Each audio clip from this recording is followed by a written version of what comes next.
He served his country in the US Navy, and now he's still serving his local community. We talk with Navy veteran Jason Arico of Field Engineer Farm in Colombia about his life serving as a farmer. Plus, we take a look at other stories making the headlines from around the region. This is Connecticut East This Week.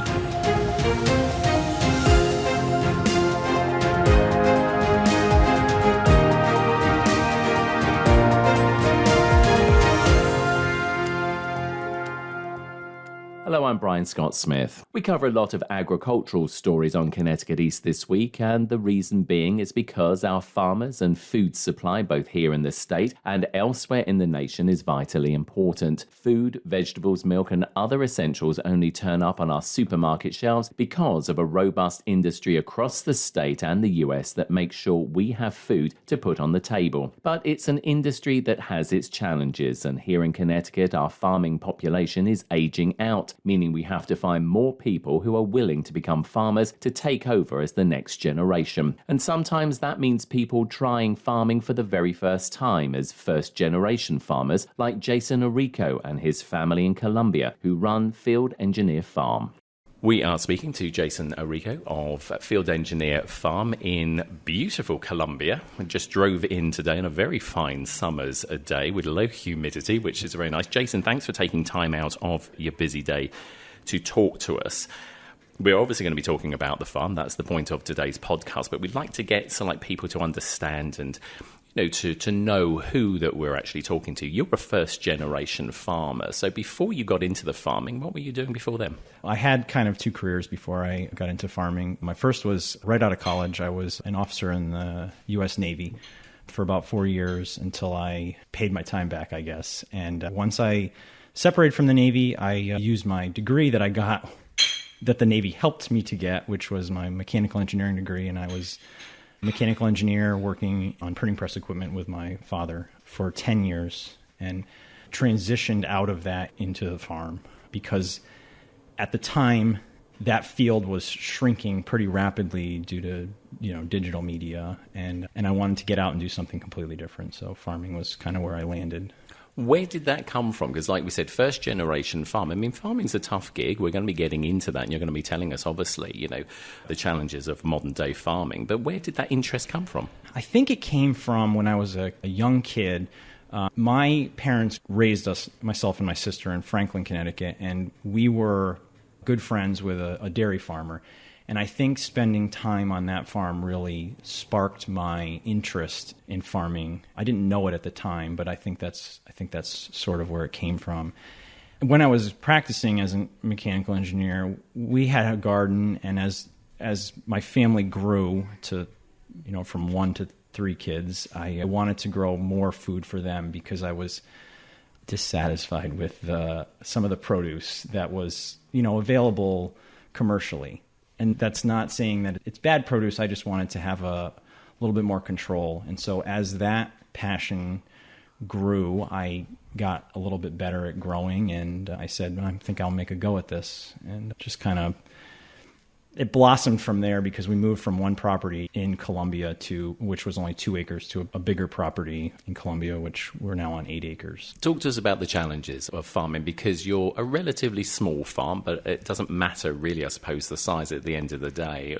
Farming and agriculture has its challenges. One of the biggest ones, I'm guessing, is climate change and the weather. Yeah, it definitely is. The weather is so unpredictable. I've only been doing this for 7-8 years, but every year it seems as though I say, this has been a really hard year for one reason or another. This past year, it was rainy and wet early on, and then it went right to hot and dry, and every year presents a different weather challenge. Some years, the weather can be a benefit, but a lot of times it's just a challenge to put up with the unpredictability of some of the weather patterns. Being a smaller farm as well, I'm guessing, is that amplified a bit? Because we're not saying you don't have money, but I mean, if you're a larger farm, you've probably got a little bit more infrastructure, a little bit more, flexibility and things.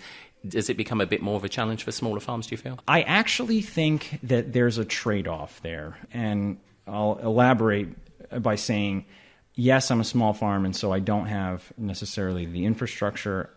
I am continually working on the infrastructure, but being a small farmer, I have less land in production to worry about. And so if something's not going right, I can pivot maybe a little bit faster than a bigger organization and do something like what we were talking about earlier when I pumped out water into a IBC tank, which is just a big tank in the back of my pickup truck.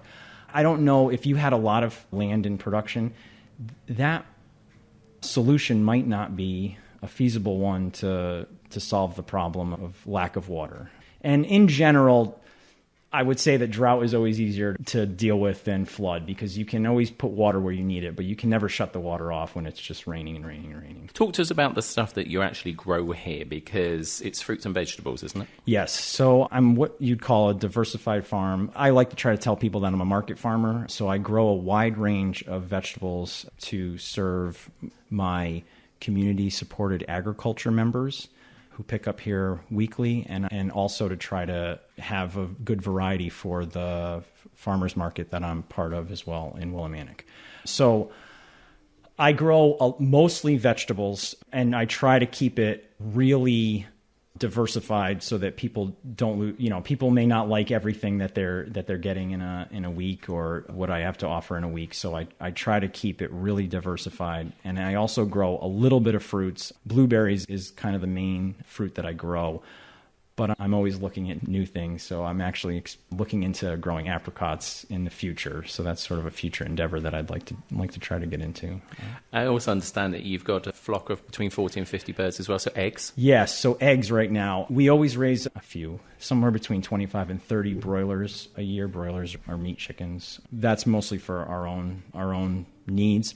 But I have 40 to 50 egg layers, and I'm actually getting another 55 this September. So that flock is going to probably grow to about 100 by the time I'm done here. I'm working on a new coop, and there's always something to work on here to try to expand the growing operation. One of the things, obviously, about owning and running a farm is the hours that, the farmers put in. And even though, as we said, it is a smaller farm, I'm guessing you're still putting a huge amount of hours. I am. It's sunrise to sunset, and even past sunset. In the growing season, the main growing season, I would say June, July, and August, if I'm in the house before 8:30, that's a good night. So, there's always things to tidy up after the day is done. And while I don't like being out that late, the work's got to get done regardless. So that's when it gets done. How does that work when you have a family? You mentioned earlier you've got 3 children. I mean, just give us a sense of how you sort of make that work, because you need time off as well, not just to be with your family, but I'm guessing you just need a little bit of time away just to breathe. Yeah, it is. You do need that. It's very important. And I don't want to say for balance, but it is important for balance. So one of the things that I like to do, and probably one of the reasons I got into farming was to grow food for my family, is I make it a point to come in every night and have dinner with my family. So we sit down usually as a family of 5, and we have dinner and talk about how the day went for everybody, even though they're here for most of the day with me. But as the years have gone on, I've been better at carving out time for myself. So Mondays tend to be a slower day for me. I try to do either something for myself or something with my family, even if it's just a simple drive down to the beach and hang out for a day. I've been trying to be better about that, just so that I have some space for myself, because it makes the rest of the time out there more productive time when I can walk away for a bit and then, refocus my efforts and try to hit the ground as hard as I can, I guess. You also mentioned, obviously, about CSA. That obviously must take a certain amount of time as well. And then farmers markets. Talk to us about those, because farmers markets continue to grow in popularity. People love those. Yes. And, of course, you are a veteran as well. And just recently, Connecticut went down the whole, veterans farmers markets as well as our other farmers markets. Talk to us about all of these things, because, again, lots of things to juggle, but they're all important for you, I'm guessing. They are all important. So CSA was how I really got started, and I'll just say that again. So community-supported agriculture, people buy shares in the farm, and then I provide a weekly amount of produce to them. And I have kind of two pickups. One is the farm itself, and that's sort of the main pickup, but I'll also bring things to the farmers market in Willimantic on Saturdays so people can pick up there. The CSA is really how I got started, and that does take a bit of time to pack bags and pack people out. On my pickups are on Thursday at the farm, so there is a certain amount of time for that, and there's quite a bit of time packing in preparation for the weekly market on Saturday. This year has been the hardest year for farmers market because of, I'll say, the weather. It was a really slow start, and it's the most markets I've skipped out of because I just haven't had enough product to satisfy the CSA and take to market this year. Sometimes it's a little frustrating and disappointing, but that's how the job is, I guess. That's the nature of the business. The Connecticut Veterans Farmers Market, that was a tremendous event. I was unprepared for how successful that was going to be. My setup was next to another friend, and he said, "Yeah, I should have warned you that it's quite a market, and to bring more stuff than you would normally bring to a regular farmers market." It was, we were nearly sold out in the first hour of that market. So I guess I was unprepared for how much produce we would sell there. But there, all those outlets are wildly important because I don't have any wholesale accounts. That's just not how my farm is set up, and so I depend on direct-to-consumer avenues to sell the food that I have. How much does technology play a role in, you as a farmer and what you do? Because we're all surrounded by technology. There is a lot of agriculture and farming technology around. Do you utilize it a lot? I try to. So it's kind of, I'm a bit of an oddball, I guess. I have some really old tractors here, from the 40s and 50s that I use. They're old tractors, but the equipment that's attached to them is newer technology for sure for, low or no-till agriculture, which is, you try not to disturb the soil. Even my potato digger, the tractor that the potato digger pulls is from 1958, but the potato digger itself is, it's a 2019 model. So in that regard, technology is the technology of pulling the thing through the land is old, but what the thing is doing to the soil or in the land is relatively new. But also technology on how much rain we're getting, and I keep tabs on the weather and the temperature in the high tunnel that I have. That's all monitored wirelessly, but I can look at it on my phone. So those things are important because if the temperature goes way up, I can go open the doors or the roll-up sides on the high tunnel, or if if it's going to be really cold, I can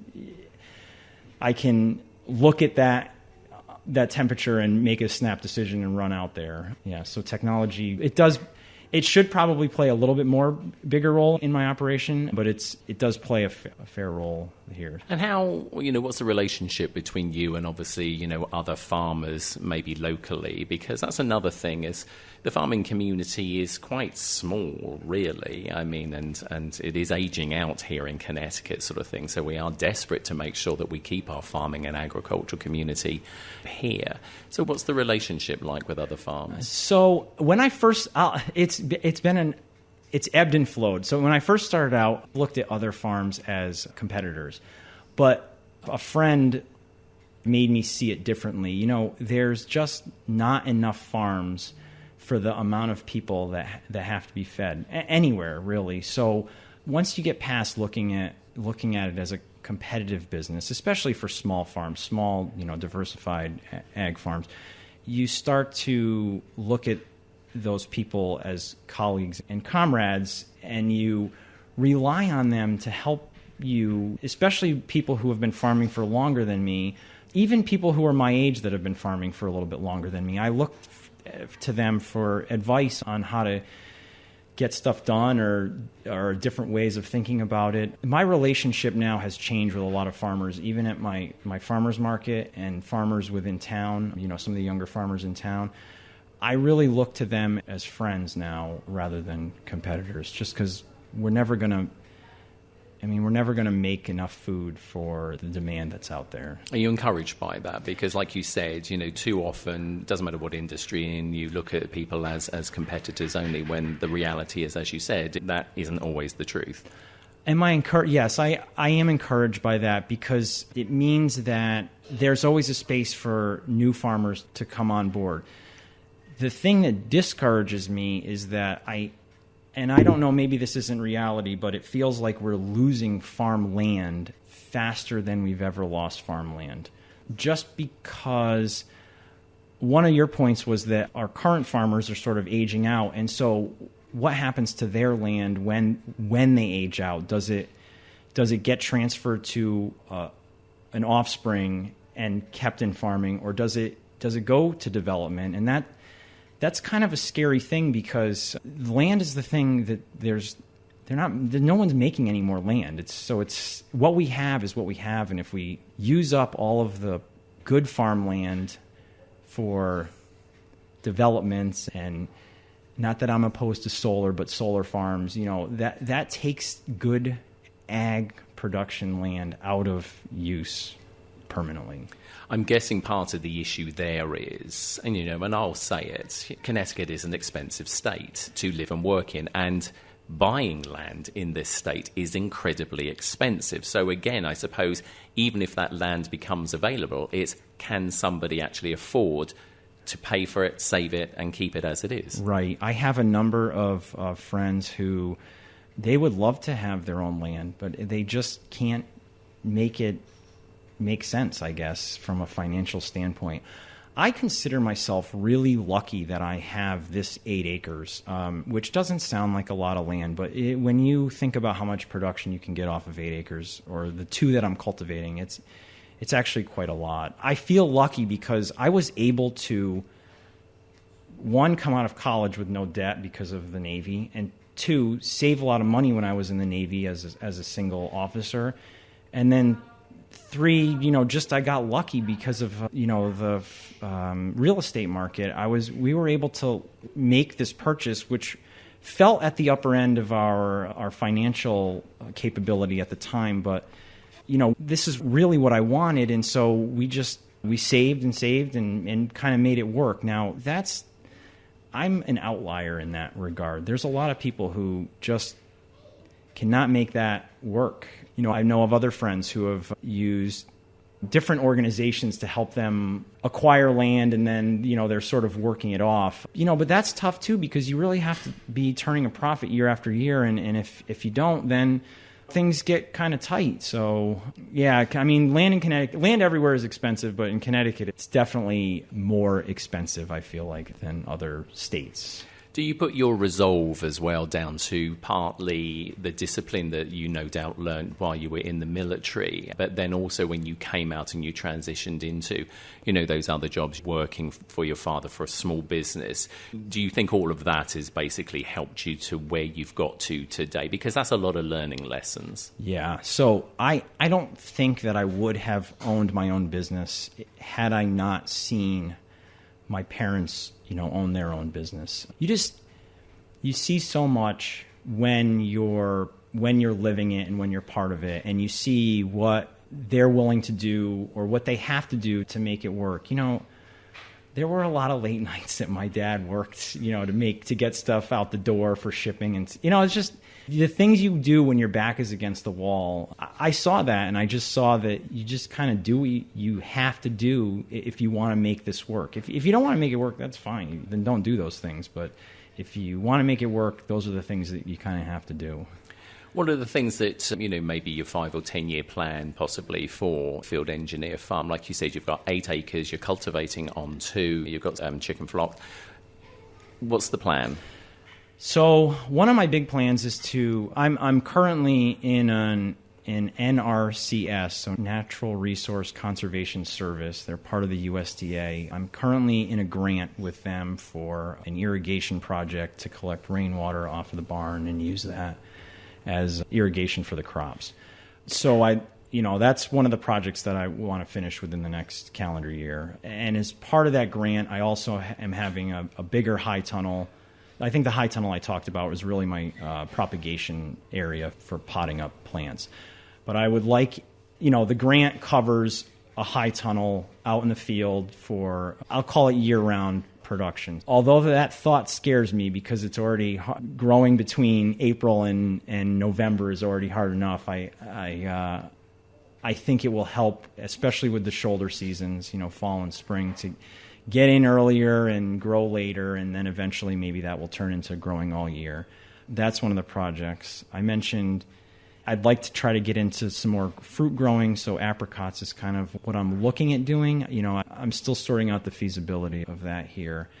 And then I want to encourage my kids' natural interest in growing. So they're definitely helping me more on the farm as they get older.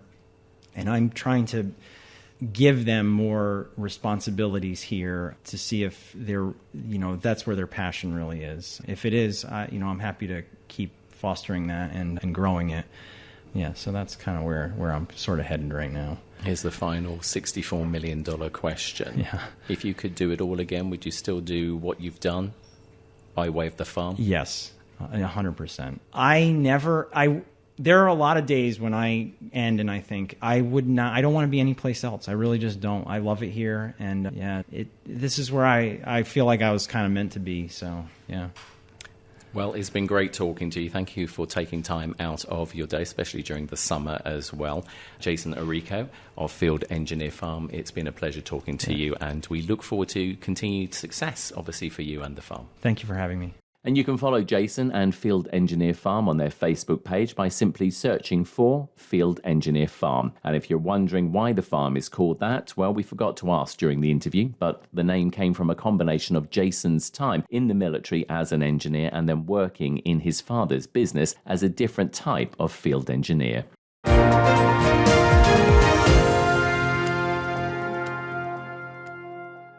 Talking to your kids about the dangers of vaping can be hard. Getting them to listen to hot gossip is easy. So here's some drama you could share with your kid. Dude, did you hear about Cassie and Jake? No, but did you hear that vaping can cause irreversible lung damage and nicotine affects brain development? Nuh-uh. You don't need to gossip if you want to have an open conversation about vaping. So if you want to get tips on when and how to talk to your kids, visit talkaboutvaping.org. Brought to you by the American Lung Association and the Ad Council. Time now for a look at other stories making the headlines this week. The first home in Manchester with a crumbling foundation due to pyrrhotite, a mineral that eats away at concrete, has been made possible by direct funding from the federal government's community project secured by Congressman Joe Courtney. The state's crumbling foundation problems date back to 2015 when the issue was first identified, and by 2017, a captive insurance company was created by the state called the Connecticut Foundation Solutions Indemnity Company to help assess claims and award grants to homeowners to replace their home's crumbling foundation with the aid of state-bonded money. We've been talking about this issue and working on this issue really over the last 10 years with other initiatives with IRS in terms of qualifying CFSIC for nonprofit status, making sure that the payments were not taxable to homeowners once they received the CFSIC assistance that was there. And his position on the Ways and Means Committee, which is a really small but powerful committee in terms of a lot of these issues, is so important to the state of Connecticut and to our region. So again, as I said, we worked on this issue together to get the community-funded project through the appropriations process. The new money helps to fund more aspects of crumbling foundation issues where traditional insurance and even the state captive insurer cannot assist. Michael Maglaris is the superintendent of the Connecticut Foundation Solutions Indemnity Company, or CFSIC, and gave an update of the number of foundations and families they've helped to date. CFSIC has replaced 1,129 foundations, 1,129 families where the equity has been restored to their homes, where they're able to purchase or renew homeowners insurance coverage many times for the first time in years. And that's 1,129 times where the captive insurance company has demonstrated its value because each of those homes has gone back onto the tax rolls at its correct value, and that's important.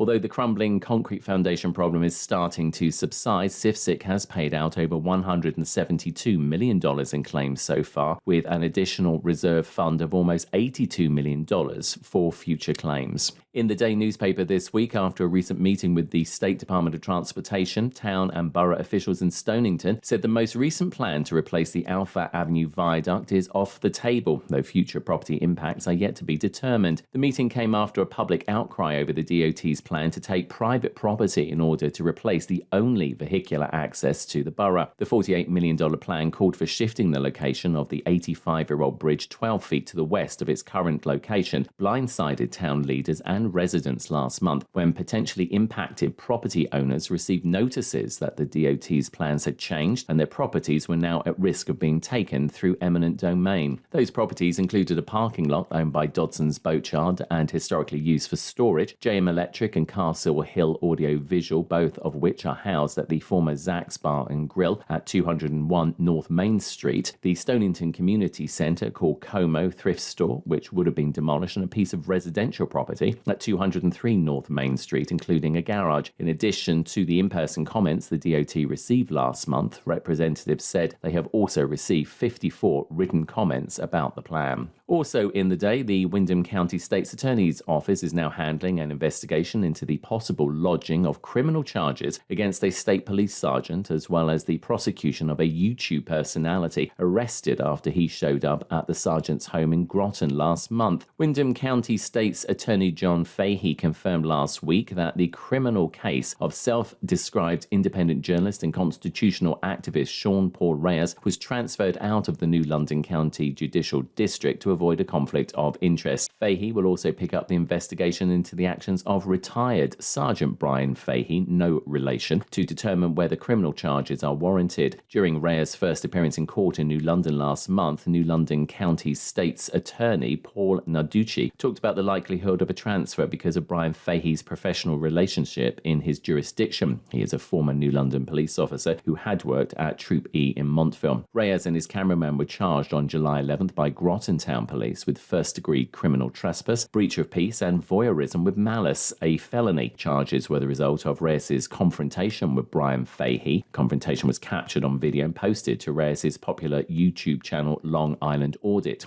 where he argues Brian Fahey should face criminal charges for brandishing a firearm and spitting in Reyes' face while walking Reyes off his property. You can read both of those stories in full at theday.com. And in CT News Junkie, Connecticut residents who rely on the state's Affordable Care Act marketplace and small group health plans may soon face sharp increases in 2026 premiums, with insurers seeking double-digit hikes that regulators and lawmakers say could rival recent utility rate shocks. Insurance Commissioner Andrew Mays laid out what's at stake at a recent insurance department hearing. 7 carriers submitted 8 filings affecting about 224,000 residents, including 70,000 small business employees. The companies seeking increases include Anthem Health Plans, CT Care Benefits Inc., Oxford Health Plans Insurance Inc., and United Healthcare Insurance Company. Together, they cover the slice of the population that is too young for Medicare, earns too much for Medicaid, and often falls into the working and middle-class families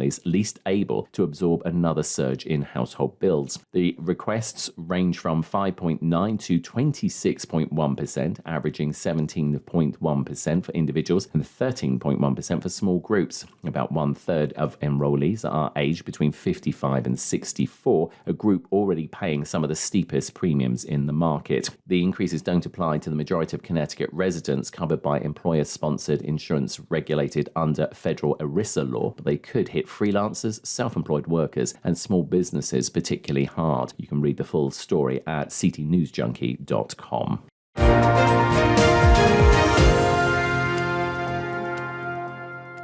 That's all from us for this edition. Do send us your questions and story ideas to the show via our website at connecticut-east.com or Facebook or Twitter at Connecticut East and on Instagram at Connecticut East This Week.